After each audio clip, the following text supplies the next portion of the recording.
Hello, it's Dan back at the Turtle Beach booth at Gamescom, and we've got a jam-packed day for you. So without any further delay, let's get stuck into our first interview with the producer of Tom Clancy's Rainbow Six Siege.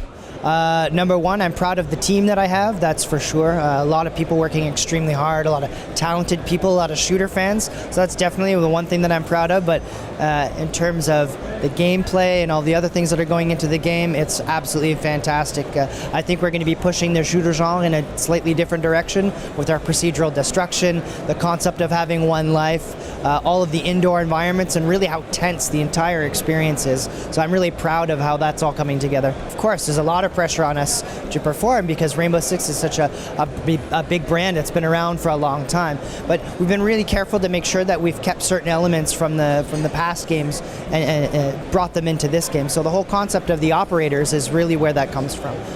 The idea that you can play a counter-terrorist unit operator and you're bringing in the best of the best from the world. You're recruiting them together to create your team of rainbows. The most challenging part for the entire team, I think, is making sure that everything runs at 60 frames a second. I think you'll hear that from any company that you talk to that's trying to have all these fantastic environments. And for us, I mean, the destruction is really, it takes up a lot of juice. So it's been difficult for us to make sure that we're delivering that, but we are, so we're quite proud. The sound in Rainbow Six Siege is extremely important because it gives the player what we call signs and feedback.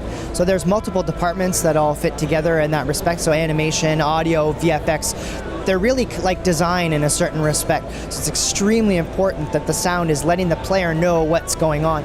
And Rainbow Six Siege, because our environments are exclusively indoors, we also have to pay attention to the sounds that the different gadgets are making, or a charge that somebody's planted on a wall, so the player can pick up that sound signature and figure out kind of what's going on around them, as well as being able to hear kind of through the walls that the other team is running around. So it plays a major role in the game. We had a closed alpha for Rainbow Six Siege, which proved to be extremely rewarding to us. We're really trying to take the approach that we're getting the community involved from the start. It was a little nerve-wracking in the beginning because you never know, well, if they're not going to like it, then what do we do, right? So the feedback has been phenomenal. It's all positive, and actually we're finding that people are defending us. You know, a lot of people expected big things out of an alpha, but you know, the community defended us, saying, well, you know, it was an early build, it's okay, the gameplay is functional, it's really fun, they've got something great here. So it's nice that because we've let the community in, we're taking their feedback, we're showing them by balancing the game around the feedback they're giving us that they're actually helping us out as well. The biggest change is definitely the technology.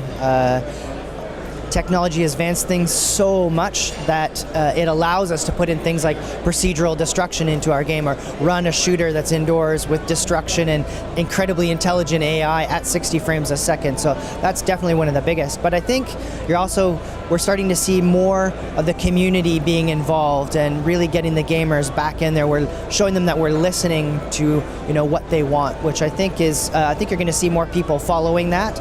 I think it's definitely the way to go. People have to buy Rainbow Six Siege because it's different than all the other shooters, and that you have the procedural destruction. Things aren't blowing up the same way every time. You know, the map that you start with is never the map that you finish with. You've got 20 different operators to choose from, each with their own specific gadget. You've got insane team play, great tension. Everything is extremely tense from the preparation phase right to the very end.